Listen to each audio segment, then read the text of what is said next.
So this year, I've been trying to find the perfect balance between being chronically online and being chronically offline. Dumb phones, which are non-smartphones or at least minimally smart smartphones, are becoming more and more trendy and popular with people who want to spend less time on their phone and online in general. But for me, I do YouTube and stuff as a job, so I need at least some access to social media. So most dumb phones, like this flip phone I bought, aren't going to be something I can realistically use for more than a few days. And then there's the issue of mobile banking, or what if I end up at one of those restaurants that uses QR codes for menus or something? For me and a lot of other people too, it's just not really very realistic. But at the same time, if I'm not careful, I'm really susceptible to wasting my time doom scrolling on my iPhone, which is obviously bad. So a few weeks ago, I finally had an idea that I thought could work. What if I downgraded my iPhone 15 to a worse iPhone? One with a smaller screen, smaller battery, and that's slower and a lot less mesmerizing. I do actually believe that smartphones are getting bigger and screens are getting brighter because that makes them much more stimulating and therefore harder to put down. So I thought maybe it'd be possible that I could have the best of both worlds by going backward and forcing myself to use something older and less,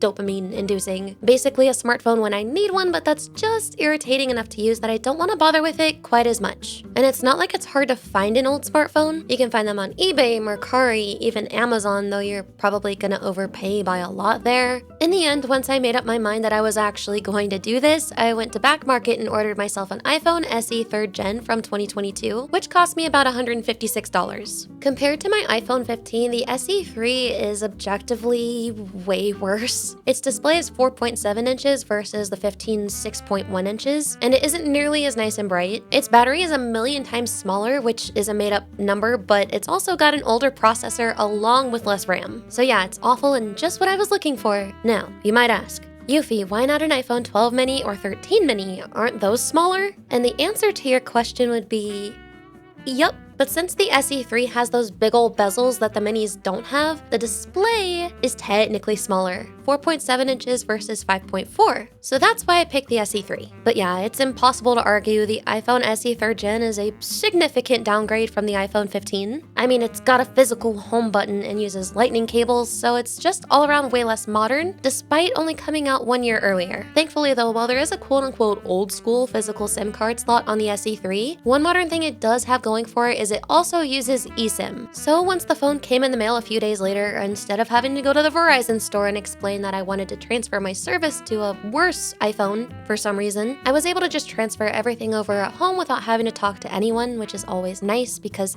I've never been good at small talk or talk in general. I get a lot of social anxiety with phone calls too, actually, which gets in the way of all kinds of stuff, including making important appointments. I mean, since 2024, I'd been putting off getting my yearly eye exam because I just didn't want to call around a bunch of places to try and get an appointment. But when it got to the point I had to lean in to see my computer screen, and I realized that yeah, I needed to do something about that. Well, once I found out about ZocDoc, the sponsor of today's video, I was able to schedule my eye exam without getting all anxious and overwhelmed. ZocDoc lets you search for and compare thousands of in-network doctors in over 200 different specialties across the entire United States. When I was booking my eye exam, it showed me each doctor's open appointment slots, with one of them even having same-day slots. And there were reviews and ratings for each one to help me find the right fit. So it took me literally under 5 minutes to find someone and book for a time that was convenient for me. It was really cool being able to do the thing I've been putting off for so long, so easily. Best of all, ZocDoc is free to use, which is huge for me with how expensive healthcare can get already. Don't be like me, putting off that important doctor's visit forever. Give ZocDoc a try by visiting the link on screen, and I'll also include it in the description and pinned comment too. Putting your health first doesn't have to be stressful, and actually ZocDoc makes it easier than ever. Thanks again to ZocDoc for sponsoring today's video. Let's get back into it.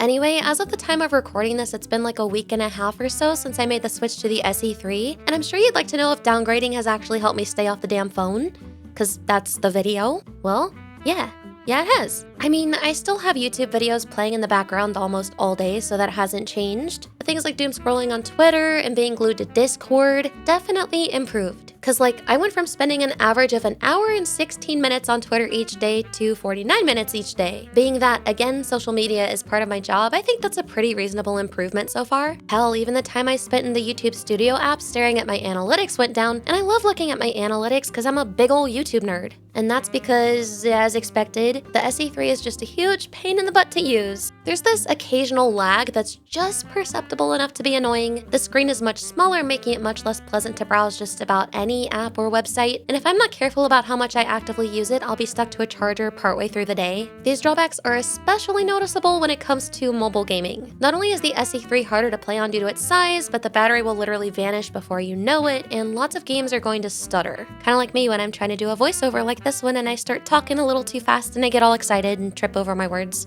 Whatever. Even something like Pokemon TCG Pocket, which on my iPhone 15 doesn't experience any significant issues, can get pretty choppy on the SE3, and something even a bit more demanding like Pokemon Unite is going to make the phone really hot and also have performance issues. I haven't even bothered trying anything heavier than that. Which, I mean, yeah, it's kind of a bummer to have a harder time even just doing my dailies so I can open some silly little Pokemon cards, but it's kind of what I was looking for at the same time, yeah. It's kind of hard to describe the exact extent to which all of this bothered me. Like, none of it was infuriating, but it was just uncomfortable enough for me to be ever so slightly pissed off and ultimately put the phone down much sooner than I normally would have. So, I mean, the whole downgrading thing definitely worked, but there's one more question. Did I just replace my big old phone screen with an even bigger computer screen? That's a little harder to completely pin down the specifics of since there aren't detailed analytics for that on Windows like there are on iOS, but I'd say yeah, I probably did use my computer more as a result. But a lot of that time was spent doing things I was supposed to be doing or had been putting off doing instead of getting distracted by my phone. I did hours of video research and planning and even did some art, which I don't normally have that much patience for. And that nearly 30 minutes I saved on average each day on Twitter, I was able to put that towards rewatching Squid Game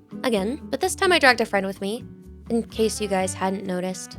I kind of like Squid Game. So yeah, I was still looking at a screen, but it was at least a more meaningful use of my time than scrolling through whatever drama or rage bait the algorithm decided to throw in my face that day, or whatever else was sucking up all my attention and making the hours fly by. I don't know. The best part is, on the occasions I'm out and about and need my phone to access messages and social media in general, I can freely do so, but I won't do it for any longer than necessary, and for $156. This cost me far less than many of the more popular, dumbish phones out there. The latest iPhone model is $700, the Unihertz Titan 2 is almost $500, and the side phone is $300 not counting the keypads that are bought separately. No shade or anything at all, they all look incredibly cool. I'm just saying, as far as being a budget-conscious kind of girl, an iPhone SE3 was way less of a financial investment just to reduce my screen time. And in regards to something you're probably wondering, no, I don't plan on going back to my iPhone 15 as much as my inner phone addict wants me to. Or, I mean, maybe once they stop updating the SE3 some years from now, then I'll use the 15 instead of the iPhone 22 Pro Max or whatever we're on by then. But for now, even if it's annoying and uncomfortable, I think in this case it's good for me to be annoyed and uncomfortable. With a bigger screen, it's just too easy to use and you waste so much time without even realizing. And that's time that could be spent with people I care about, making videos, or literally anything else that actually means something. But yeah, if you've been wanting to try a dumb phone but still need your smartphone for a few things here and there, I think downgrading to a worse smartphone is a really good and balanced solution to that, so consider making the switch or at least trying it out for a bit. You won't sacrifice the conveniences you need, you'll just sacrifice how easy it is to get stuck staring at the thing. Anyway, thanks for watching, don't forget to like and subscribe, and also check out ZocDoc. The link will be in the description, which thanks again for sponsoring the video, and I'll see you next time. Bye! Have fun. Get along. Get out of here. Video's over.